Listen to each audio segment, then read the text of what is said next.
बिस्मिल्लाहिर्रहमानिर्रहीम अस्सलाम वालेकुम। इनसाइड स्टोरी के साथ मैं मोहसिन बिलाल।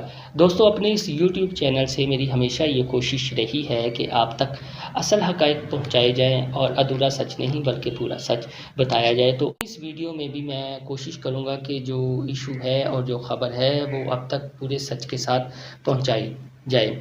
आपको इल्म होगा कि 18वीं तरमीम के हवाले से बहुत ज़्यादा एक बहस चल निकली है और बताया ये जा रहा है कुछ ले और कुछ दे होने जा रहा है, यानी एनआरओ होने जा रहा है। लेकिन इस बार एनआरओ नहीं होगा बल्कि उसकी जगह कोई नया मुआहदा होगा। वो आपको बताएंगे वो नया मुआहदा क्या है। इसके अलावा आसिफ अली ज़रदारी और नवाज शरीफ के वो कौन सा मुश्तरका दोस्त बिजनेसमैन है जो नैब की हिरासत में रहे और रिहा हुए तो उसके बाद वो उन्होंने सहूलतकार का किरदार अदा किया और अब भी कर रहे हैं और मुस्तकबिल में भी करेंगे। उनका नाम भी डिस्क्लोज़ करेंगे। इसके अलावा लास्ट में आपको ये बताएंगे कि आखिर शहबाज शरीफ को 2 जून को दोबारा नैब ने तलब क्यों किया है। वो मई के महीने में भी तलब कर सकते थे, इसकी क्या वजह है। और ये चीज़ें सारी आपस में इंटरनेट नहीं है। तो आपसे वही गुजारिश कि अगर अभी तक आपने मेरा चैनल इनसाइड स्टोरी सब्सक्राइब नहीं किया तो इसे सब्सक्राइब कर लें और यहाँ से बेल आइकन का बटन भी दबा लें।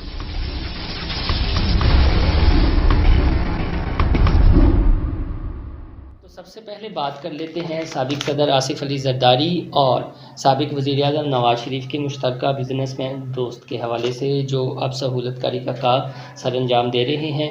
उनका नाम बताया जा रहा है जी इकबाल ज़फ़रुद्दीन अहमद, यानी इकबाल ज़ेड अहमद। जी बिल्कुल, ये वही इकबाल ज़ेड अहमद हैं जो पाकिस्तान में तवानाई के शोबे के बादशाह तस्वुर किए जाते हैं। और तवानाई के शोबे में नाम बताने के बाद इन्होंने मीडिया और डिज़ाइनिंग इंडस्ट्री का रुख किया और यहाँ भी बहुत बड़ा अपना नाम बनाया। ये इन दोनों के मुश्तरका दोस्त हैं और पिछले दिनों नैब की हिरासत में भी रहे हैं। इन पर 100 अरब की मनी लॉन्ड्रिंग का इल्ज़ाम था जो ये साबित नहीं कर पाए। इसके अलावा एलएनजी का जो केस साबिक वज़ीर-ए-आज़म शाहिद खान अब्बासी और मशीर ख़ज़ाना मुफ्ता इस्माइल पर बना, उसमें भी ये नामज़द थे। और ये इल्ज़ाम था कि साबिक वज़ीर-ए-आज़म शाहिद खान अब्बासी ने एलएनजी का जो ठेका दिया वो क़वाइद व ज़वाबित से हट कर दिया और अपने मनपसंद अफराद को नवाजा। और उनमें जो मनपसंद शख्सियत थी वो ये इकबाल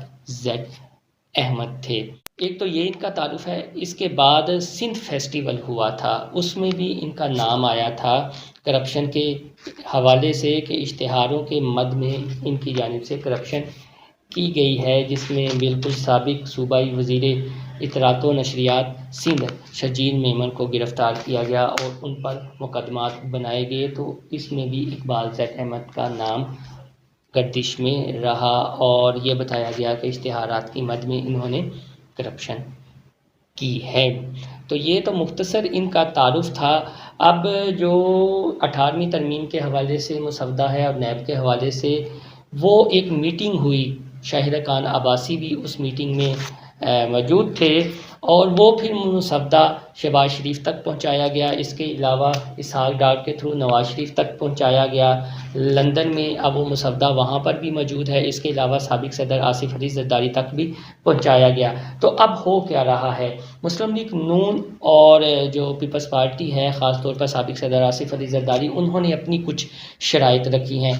पीपल्स पार्टी हो या मुस्लिम लीग नून हो, दोनों को 18वीं तरमीम के हवाले से कोई मसला नहीं है। अगर ये ख़त्म भी होती है तो उनके लिए कोई बड़ी बात नहीं होगी, लेकिन इसके ख़ात्मे से कबल वो अपनी कुछ शराइत मनवाना चाहते हैं। वो शराइत ये है कि इसहाक डार पर जो केसेस हैं, हुसैन और हसन नवाज़ पर जो केसेस हैं, नवाज शरीफ पर जो केसेस हैं, उनका ख़ात्मा किया जाए और जो शहबाज शरीफ के फ़र्जंद सलमान शहबाज पर केसेस हैं उनको भी ख़त्म किया जाए। कोई इस तरह की अमेंडमेंट की जाए कि उन पर तमाम केसेस ख़त्म हो जाएं। यही बात आसिफ अली ज़रदारी और उनकी बहन फरियाल तालपुर के हवाले से है। हुकूमत की जानिब से उन्हें ऑप्शन दी गई है और आगे से शरीफ फैमिली और आसिफ अली ज़रदारी की जानिब से अपनी ऑप्शंस दी गई हैं। फ़िलहाल अभी तक इन दोनों मामलों में डेडलॉक बरकरार है, लेकिन जो हुकूमत आसिफ अली ज़रदारी और शरीफ फैमिली के मुश्तरका सहूलतकार हैं वो चाह रहे हैं कि कुछ ना कुछ ले और दे हो जाए और मामला सेटल डाउन हो जाए। अब आते हैं जी कि जो शहबाज शरीफ को 2 जून को दोबारा नैब ने तलब किया है, वो मई में क्यों नहीं तलब किया? उसकी बड़ी वजह ये है कि बजट पास करवाना बहुत ज़रूरी है और बजट से पहले हमारे ज़राए के मुताबिक जो हमारी इस्टेब्लिशमेंट है वो ये जा रही है कि 18वीं तरमीम का जो है वो कांटा निकल जाए। अगर बजट से पहले कांटा नहीं निकलता तो फिर मसला पैदा हो जाएगा बजट के दौरान, और आगे ही जिस तरह की मुआशी सूरत हाल बनी हुई है, इससे दिफाई बजट में मज़ीद कट लगेगा और मज़ीद जो है वो मसाइल का शिकार होगी हमारी इस्टेब्लिशमेंट, और आवाम तो आगे ही पिस रहे हैं। तो लिहाजा ये कोशिश है कि जून से पहले ये 18वीं तरमीम का जो है वो कटिकटा निकाल लिया जाए। तो यही कहा जा रहा था कि शहबाज शरीफ अव्वल तो नैब के दफ्तर नहीं जाएंगे, अगर गए तो वहाँ पर उन्हें बैठा लिया जाएगा। लेकिन आपने ये देखा कि आखिर ये 2-3 दिनों में क्या हुआ कि शहबाज शरीफ साहब बिल्कुल फिट हो गए, उनकी क़ुव्वत मदाफ़त भी ठीक हो गई। 2-3 बड़े चैनल्स में मनपसंद एंकर्स को उन्होंने इंटरव्यूज़ भी दे दिए, जो एक कालम जंग में छपा सुहेल वराई साहब का। उसके बाद मामलात बिगड़े, फिर संभले और फिर आज वो नैब के दफ्तर भी पहुंच गए, और जब वो अपने घर पहुंचे तो उसके फ़ौरी बाद नैब ने 2 जून का नोटिस दे दिया। वो इसलिए दिया है कि शहबाज शरीफ साहब को फिर से ये कहा गया है कि मुर्शद 18वीं तरमीम के हवाले से अपनी पार्टी को भी समझाएं और अपने बड़े भाई साहब को भी समझाएं, और अभी भी आपके पास वक्त है, और ये नहीं चाहते कि अगर बजट से पहले आपकी गिरफ़्तारी हो जाती तो मामलात जो हैं वो बहुत ज़्यादा ख़राब हो जाते। तो ये वजह थी 2 जून की कि शहबाज शरीफ साहब को इसलिए हिरासत में नहीं लिया गया नैब की जानिब से कि अभी कुछ सहूलतकार बीच में मौजूद हैं और वो ये चाह रहे हैं कि मामला कुछ ले और कुछ दे के हवाले से सेटल डाउन हो जाए। अब आते हैं कि अगर ट्रूथ एंड रिकन्सिलिएशन आर्डर यानी NRO नहीं होगा तो फिर नया क्या होगा? वो नया हो सकता है ट्रूथ एंड रिकन्सिलिएशन कमीशन या national truth and reconciliation ordinance. जब साबिक वज़ीर-ए-आज़म नवाज शरीफ को नाअहल किया गया और उनकी जगह शाहिदा खान अब्बासी वज़ीर-ए-आज़म बने तो उन्होंने हलफ के बाद अपना ख़िताब किया कौमी असम्बली में और ट्रूथ एंड रिकन्सिलिएशन कमीशन की बात की। ये ट्रूथ एंड रिकन्सिलिएशन कमीशन है क्या, इसका थोड़ा सा बैकग्राउंड हम आपको बताते हैं। इसका पहली बार तजर्बा हुआ था जनूबी अफ्रीका में 1996 में, और इसे ट्रूथ एंड रिकन्सिलिएशन कमीशन का नाम दिया गया था, जिसका मकसद ये था कि एक कौमी यकजहती और मफाहमत को फ़रोग़ देकर मुल्की मामलात को आगे बढ़ाया जाए। वहाँ भी करप्शन बहुत ज़्यादा थी, माजी में बहुत ज़्यादा करप्शन हुई थी। तो फिर जो उनकी पार्लियामेंट है या उनकी जो इस्टेब्लिशमेंट है, उन्होंने ये तय किया कि एक ऐसा आर्डिनेंस बनाया जाए जिसके तहत माजी में जो कुछ हुआ वो ठीक है, उस पर मट्टी डाली जाए और मामलात को आगे बढ़ाया जाए। तो इस वक्त भी हमारे मुल्क में एक यही बहस जारी है। NRO की नई शक्ल आएगी और वो होगी कौमी यकजहती और मफाहमत के फ़रोग़ के हवाले से वसी तर मुल्की मफाद को आगे रखते हुए उसमें यकीनन कुछ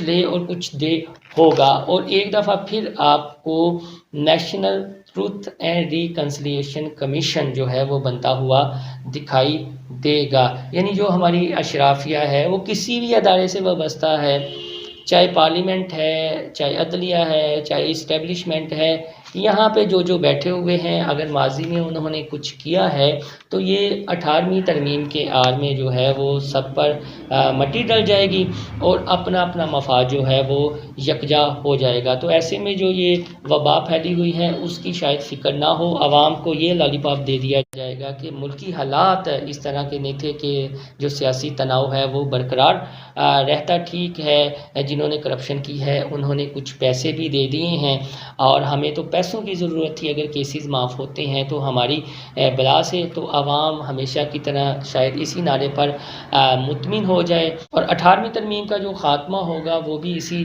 तनाजुर में होगा, national truth and reconciliation commission के तनाजुर में। और आवाम बस अब सब्र का दामन थाम ले, क्योंकि आगे मुस्तकबिल में कुछ इसी तरह की तस्वीर बनने जा रही है। और ये जो आपको हुकूमत और अपोजिशन, हुकूमती वज़रा, शरीफ फैमिली के तर्जमान या पीपल्स पार्टी के तर्जमान आपस में चुंजियाँ लड़ाते हुए नज़र आएंगे स्क्रीनों पे और सोशल मीडिया पे एक नई डिबेट चली हुई है।